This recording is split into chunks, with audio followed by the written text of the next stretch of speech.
Hello everyone, my name is Fox. In this video we're going to be comparing the AYANEO Air versus the AYANEO Air Pro. Now in my video I said this device was insanely great, well, the Pro version, and I'm glad that the AYANEO team did send me the Pro version out, and I can confirm that the Pro model is everything I thought it would be.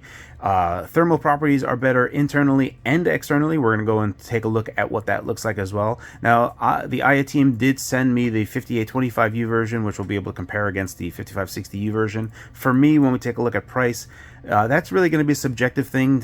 If that's going to be something that you want to compare against, it is better at every TDP, and we'll go over what that looks like at every TDP so we can have a better idea of what that entails. But for me, the battery size as well as the thermal properties really are what set apart the Pro versus the non-Pro. It basically comes down to, I think that the Pro version, which is a little chunkier version up here that you see here, is honestly the only version that should exist. The non-Pro version, yes, it's lighter and it's a little bit thinner. The compromises to get that thinner don't really make any sense to me. You have significantly less battery life. You have worse thermal properties both internally and externally. Even if they were to use the same chip, it would be those differences, and those differences alone don't really make any sense to me, especially when the Pro model is only a little bit more expensive when we talk about, you know, the 5560U versus the 5560U in a Pro model.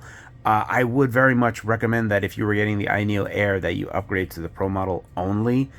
This is the only one that really makes sense to me, and we're going to go over some benchmarks and performance differences between the two, but overall we're going to take a holistic view of everything. I'm not going to be retouching some of the things that I already touched based on like the analog sticks or the D-pad or overall design, because that was covered in my initial review. Let's go ahead and start talking about what's in this review. First, we're going to start talking about the thermal properties, and we're going to take a look at what that looks like between the different TDPs at every TDP internally and what that difference is, and try to get an understanding of that. Then we're going to take a look at some thermal camera footage externally to kind of show where this is better on the Pro model and why it's better specifically. Then we're going to take a look at performance differences on between the 5825U versus the 5560U, and that will be a subjective thing whether that is worth the money increase for you. We're also going to tie that up with how that compares to the Steam Deck at the end. Additionally, we're going to take a look at battery life and what that looks like between the two, and I have a little time lapse of that running as well. So that's pretty much what this video is going to be about, so let's go ahead and talk about that right now. Okay, up first, because temps are going to be a relatively easy thing to look at here. Right here we have the power in wattage on the bottom, and I do apologize that it's not on the x-axis here. If I do it this way, so if I just kind of, let me just show you what happens here. If I put CPU package on the x-axis, you can see 510, 15, 20 watt down here. Because there's so much variation, because I'm recording over time, it's not just one single bit of information. It looks really gnarly like this. It's not very helpful. So if I just remove that, and instead if we just kind of like look at it this way, 5 watt, 6 watt, 7 watt, 8 watt. Now I did average out this, so I kind of removed the decimal points from here so that it rounded down or rounded up. But you can see that this is pretty much the TDP down here. So we have 5 watt, 6 watt, 7 watt, 8 watt, 9 watt, and so forth. Now, this is where we're going to kind of see the internal temperature difference and how the heatsink and fan differ between these two models. So this you can see is the non-Pro version. We're at like 58.6 degrees Celsius on the non-Pro towards the end of this benchmark. And if you just take a look at the line here, look how much cleaner this line is. Take a look at how flat this line is on the Pro. The heatsink and fan is basically just demolishing it at 5 watt. Now 5 watt isn't a bunch, so you should assume this, but it just goes to show how big of a difference these temps are internally between the heatsink and fan between the non-Pro and the Pro unit. So at 5 watt, towards the end of the benchmark, we're at 58.6 degrees Celsius, but we're pretty much 47.5 across the board the entire time on the Pro unit. So we have around 11 degrees Celsius difference between the non-Pro and the Pro. Again, this is why the Pro is so much better. That extra bit of thickness, yes, we have a bit more weight because of the battery, but we're also getting significantly better temps internally, and that will also mean better temps across the board, especially having more thickness on the back of the plastic. We're actually going to have better thermal properties with regard to holding in your hand. We'll show that in just a moment. This is 6 watt. Again, we're looking at like a 13 degrees Celsius difference between 6 watt, which is rather large between these units. And at 7 watt, we're at 64.8. and this is 51. So again, a 13 degrees Celsius difference at 7 watt. Now you may be asking questions like, why are we going to these like peaks right here? These peaks are because at the end of the benchmark that's running, the FPS basically jumps as high as it possibly can, which means that the CPU is now gunning as fast as it can, because the surface area of where that temperature is spiking is now in a smaller location of the total package. If you were to think about it physically, we're just pushing heat into a smaller space, so it's harder to dissipate that heat, and that's what's happening here. So these are all happening at the ends of the benchmark, these spikes here that you see, and that is the FPS just jumping, CPU just gunning within that TDP spec, and the amount of heat that is generated in a smaller spot, and the heatsink fan trying to compensate for that. 5, 6, 7, 8. Here we are at 9 watt. So this is pretty much the zone right here. So we have 9 watt, 10 watt, 11 watt, 12 watt. This particular zone right here is where you really want to kind of think about where the AYANEO Air actually should be run at. So at 9 watt, we're looking at 56 degrees Celsius versus 65. We have a 9C difference here. So we have 58 versus 67. So almost 9 degrees Celsius difference between the non-pro and the pro. 69 versus 61, 8 to 9 degrees Celsius.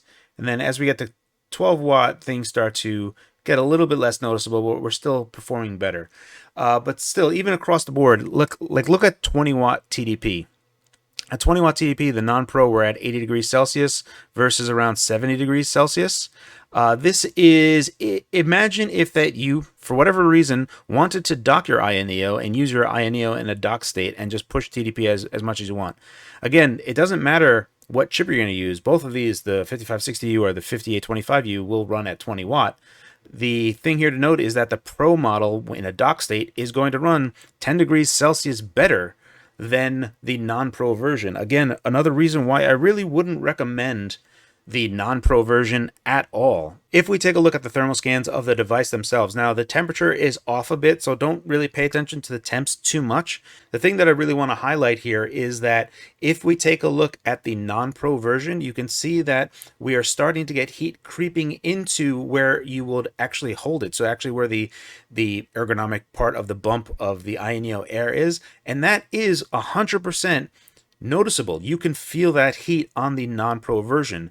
Instead, if we take a look at the Pro version, that heat doesn't actually start spreading into that area. So it's overall much more cool in the hands. So when we talk about thermals, the internal and external temperatures of the Pro unit versus the non-Pro unit is superior in both regards.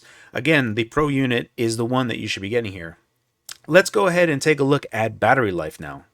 Okay, so battery life is actually pretty easy to calculate. In these particular graphs, we're taking a look at what it would be like if you were to be playing a game that demanded full power from the chip inside of its TDP scope. Now, in my previous video, I actually was off by 1 watt on the x-axis, so I had to move that over a little bit. For the most part, all of this will line up, and I'll kind of condense this down to what that actually means. This is the non-Pro unit, so this would be the 28 watt-hour battery. Again, I don't recommend the non-Pro version, but for instance, if we compare 7 watt here, I calculated at 99 minutes. This would be the worst case scenario with max brightness on the display and the LEDs being on. In my time-lapse video, we got closer to like 104 minutes, so we're basically right in line with this 7 watt scope, and that would go on to, be accurate going forward.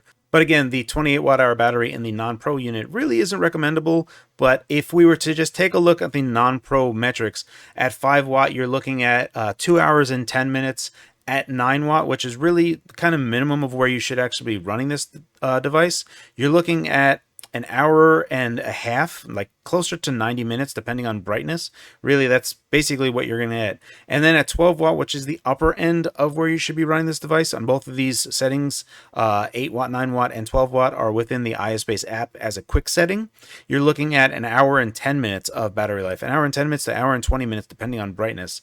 And it gets worse as we go up to 20 watt. You're going to get less than an hour of battery life if you kept on climbing. But again, you're going to want to keep it within this zone right here, this 9 watt to 12 watt zone.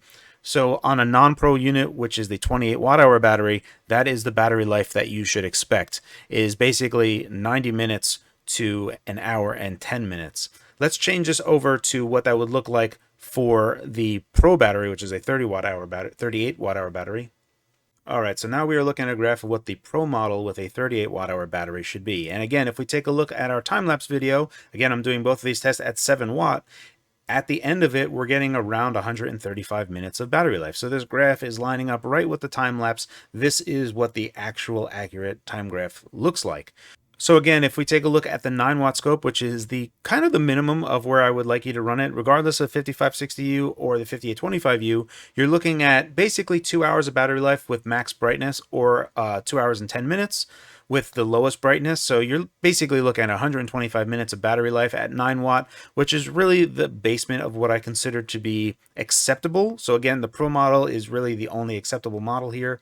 And again, if we take a look at 12 watt, we're looking at basically a little bit over 90 minutes, over an hour and a half. And this is really where the Steam Deck is in a worst case scenario point of view, right? I don't really find 90 minutes to be very acceptable for a portable device, but if you were going to push the device to its absolute limit, this is where you would expect it on the Pro model, regardless. Again, if that was the 5560U or the 5825U, again, this is the zone that you're going to find yourself in, 9 watt to 12 watt. Now, obviously, with the 5825U, you can go down to like 7 watt, 6 watt, and get better battery life. Is that super meaningful? Let's say like at 7 watt versus 9 watt, there is a significant performance improvement on both models, the 5560U or the 5825U, and you're only going to get 15 minutes. I don't really find that super worthwhile. Again, I really find 9 watt to 12 watt, regardless of whatever chip you're using, to be the actual use case for this device. So that's pretty much what battery life looks like on the Pro model. Again, I only recommend the Pro model. So you're looking at 2 hours to 90 minutes of battery life as a best worst case scenario, basically, on the Pro model, when you're pushing the device, when you're pushing it for any particular game that actually requires that much power. All right, first we're going to talk about performance differences just between the 5560U versus the 5825U. And this bar graph should make it pretty clear that there is a big difference between the 5825U and the 5560U across every wattage. So we have 5 watt, 6 watt, all the way to 20 watt here. And I'll show you this in another graph in a moment. On our y-axis, we have TDP. On our x-axis, we have frames per second over here. If we take a look at 6 watt TDP on the 5825U, we can see we're matching the 7 watt score on the 5560U. So we're basically saving a whole watt, and that translates into pretty big savings on total system power. When we compare these two chips, the 5825U is beating the 5560U at using less power and getting better performance. So it is a much better chip. 7 watt is actually pretty decent for the 5825U. However, again, 9 watt is really where I recommend this device. For both devices, 9 watt on the 5560U is where the device actually starts waking up. And you can see we have just a really sizable lead. Again, we'll take a look at what that looks like in a second. But if I go ahead and just change this to like a line graph, my X and Y change over here, but we have frames per second over here, and we have TDP down here, 5, 10, 15, 20. But you can see that it's a pretty sizable gap between them. If we just kind of just look at it from a bird's eye view of the difference between the 5825U versus the 5560U, again, there is a big price difference between those two. And yeah, we do get some performance differences that matter. Let's go ahead and take a look at what that performance difference looks like in reality. Okay, again, we're looking at the Heaven benchmark here, all low settings, 720p. This is the 5825 performance improvement over the 5560U. So at 5 watt, we're basically 40% better than the 5560U. We're 62% better at 6 watt, 57% better. At these particular TDPs, these wattages that you see right here, 5 and 6 and 7 watt, at this point, if you were going to run your device at these particular TDPs, the price increase makes sense. So 5 to 8 watt starts making sense. But at 9 watt, you're only looking at a 34% increase. 10 watt, a 30% increase. 11 and 12 watt is like a 25% increase in performance, right? So the 5825U at 12 watt is around 25% better in a CPU bound scenario than the 5560U. And then as we start pushing more power to it, it gets less and less. So you have to really think about where you want to run this device. Are you going to dock this often? In that case, the 5560U is a better buy. Like, there's not enough of a reason to get the 5825U. at lower TDPs, there are going to be some games that will be able to run at these very low TDPs, and you will get better frame rate, especially at these very large improvements that we see here. But this is very much in a CPU bound situation. But that's typically what you're going to see at low setting stuff, is going to be very CPU bound stuff. Okay, so now what happens if instead we go into a GPU bound type of scenario? This is the Heaven benchmark, extreme ultra settings at 720p. The performance improvements the 5825U sees over the 5560U. At 5 watt, we're looking at a 30% increase, and at 6 watt, we're looking at a 116% increase almost. It's basically a 2x increase at 6 watt. This is pretty substantial. At 7 watt, we're looking at a 60% increase over the 5560U, and then we're at 40%. And then as we get to 11 and 12 watt, we're only looking at a 20 to 25% increase in performance. Much like the CPU bound scenario, we're seeing less of an improvement. Weirdly enough, we see this weird bend that happens here. And at the higher end, the 5825U starts increasing a little bit more over the CPU bound side of things previously. So again, from a docked perspective, what do you really anticipate using? In this particular case, you have to really think about the increase in cost, which is almost like a 40% increase in cost. Where does that matter on this graph? Where does that matter on this curve, right? In terms of what you anticipate being better. What are you paying for, and where do you anticipate running the device? Again, my personal recommendation is at 9 watt. So at 9 watt TDP, you're looking at a 30% increase, 30 to 40% increase, depending on a GPU bound or CPU bound scenario, over the 5560U. So it's not really a winning scenario, paying 40% more to get a 30% increase. But if you're going to use lower TDPs, yeah, you're going to get that performance increase. So that is kind of condensing down what the real difference is between the 5825U versus the 5560U. So just so you have that kind of information. Now we're going to take a look at games, and we're going to include the SteamOS, and we're going to include 6800U in here, because I know people are going to ask me, so you can get an idea of what that looks like. Okay, so up first, we're going to take a look at Borderlands 3 benchmark. This is at 720p using DirectX 12 as the backend API, and we're using the high preset that is available using the Borderlands 3 settings. At 9 watt, you can see the 5560U version. We're getting around 11 frames a second average versus 14 frames a second average on the 5825U. However, when we include the Steam Deck in that, we're basically doubling the performance there.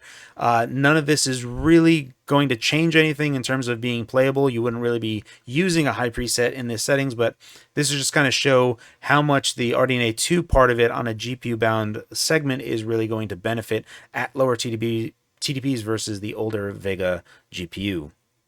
At 11 watt, this is where Vega starts to climb up, and versus especially at 15 watt, we're actually starting to compete with the 9 watt score on the Steam Deck, but we're still not really getting playable results. So on the AYANEO Air, you would really be targeting something that is using a lower preset, so low or medium, to get to at least a 30 FPS limit. If we start comparing this with the 6800U, we can see that 6800U at 11 watt is able to at least hit 30 FPS average. Obviously, you'd still be going to like a medium preset just to secure a more consistent 30 FPS. But when we're taking a look at TDPs here, it gives a good vantage point of where we're looking at. Then at 15 watt, we can start to see the big advantage that the 6800U has over the Steam Deck as well as older Vega, and we're doubling the frame rate there amongst those two. All right, next up, we're going to be taking a look at Cyberpunk. This is at 720p with the Steam Deck preset using medium texture quality. FSR is set to auto here. At 9 watt TDP on the 5560U or the 5825U, we are seeing a benefit here, but again, the Steam Deck is just really pulling ahead here at 9 watt. Almost 3 times better on the Steam Deck versus the AYANEO Air, regardless of model. And then on the 6800U, we're only slightly better than the Vega counterpart. We're not able to really start to push enough power to wake up the system in this regard. At 11 watt TDP, we start to climb a little bit more, but both of these across the board, 9, 11, 15 watt, we're not able to really have sufficient frame rate, but to compare them against the 6800U or the Steam Deck, this is pretty much a more like-for-like scenario of what you would actually use it for. So it's a better comparison in terms of usability in real world tests. Bottom line here is that 9 watt, we're actually able to secure a stable 30 FPS across the board on Cyberpunk 2077, and we need basically a little bit more than 11 watt to really actually do that on the 6800U. So as soon as we start pushing more power, especially like at 15 watt, we're actually able to get closer to 40 FPS, so you can do a 40 hertz lock on that, on specifically on like the GP2 and Max 2, and get a smoother experience. But we're actually trailing behind here, so you would need to use lower settings to comfortably play Cyberpunk 2077 on the AYANEO Air. But this is again just to give a comparison between these devices so that you have a more clear, concise look at them.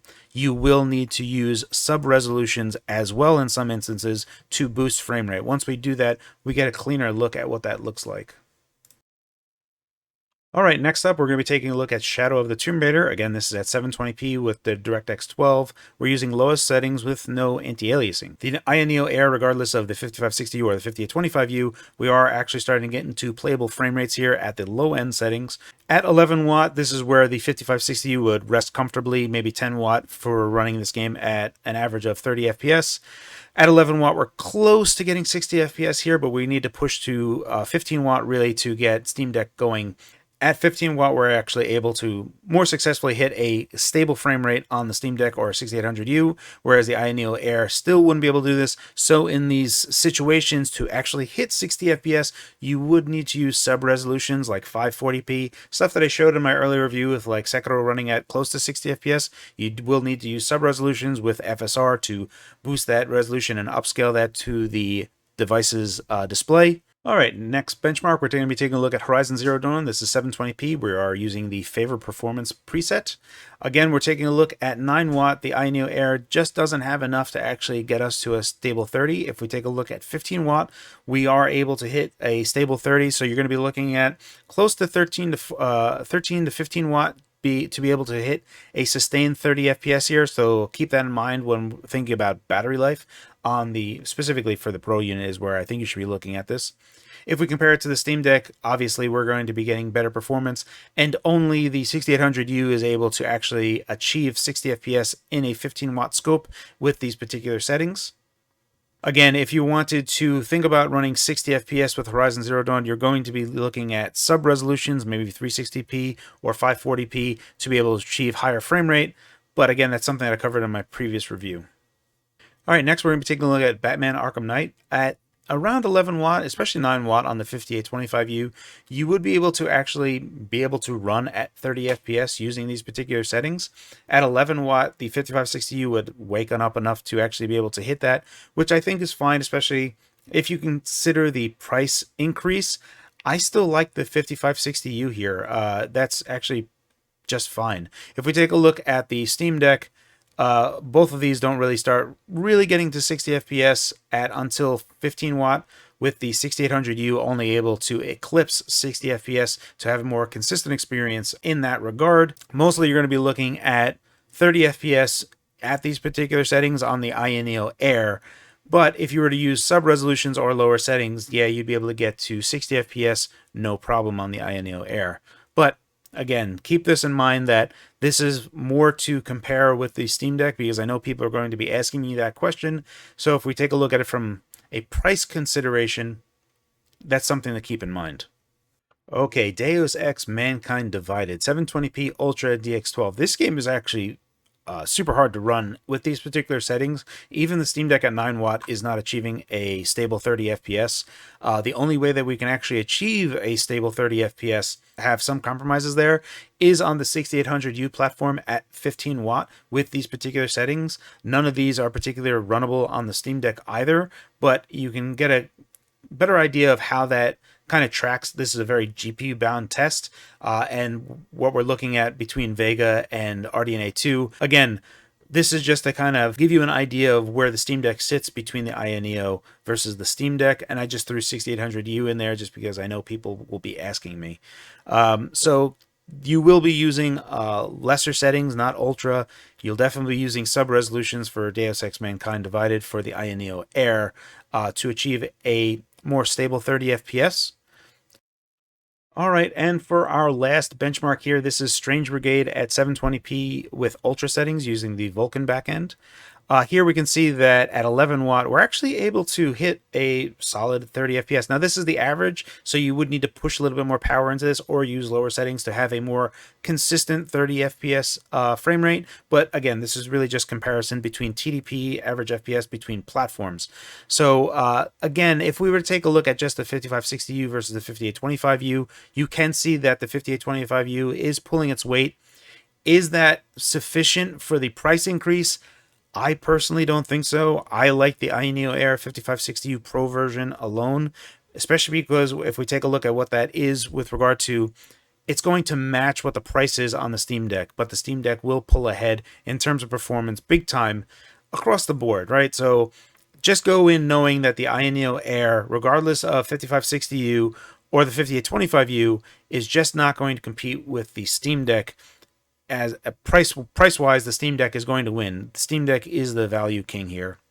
And if you wanted to go further, the 6800U is going to outperform the Steam Deck, but that is also going to cost more on those particular devices. So kind of have that in mind in your head. This is pretty much going to wrap up what the 5560U versus the 5825U looks like as a performance comparison, but also compared to the Steam Deck and with a 6800U type of device. So that's the conclusion of my review. Again, I really just don't think that the non-pro version is worth it ultimately. If you were planning on getting this, it is a super nice device. I still like the 5560U in the pro version. If you wanted to get the 5825U in the pro version, that is still recommendable because you do get better performance at low TDPs as well. The only difference is that with the price increase, and then when you can start comparing it to the Steam Deck, it starts to really be a big slide. So that is going to be a subjective thing for you to decide. Overall, if you don't like the size of the Steam Deck, but you like the size of the AYANEO Air, especially with the OLED screen, I can still very much recommend it. That is pretty much this video. As always, guys, thank you for your time, and thanks for watching.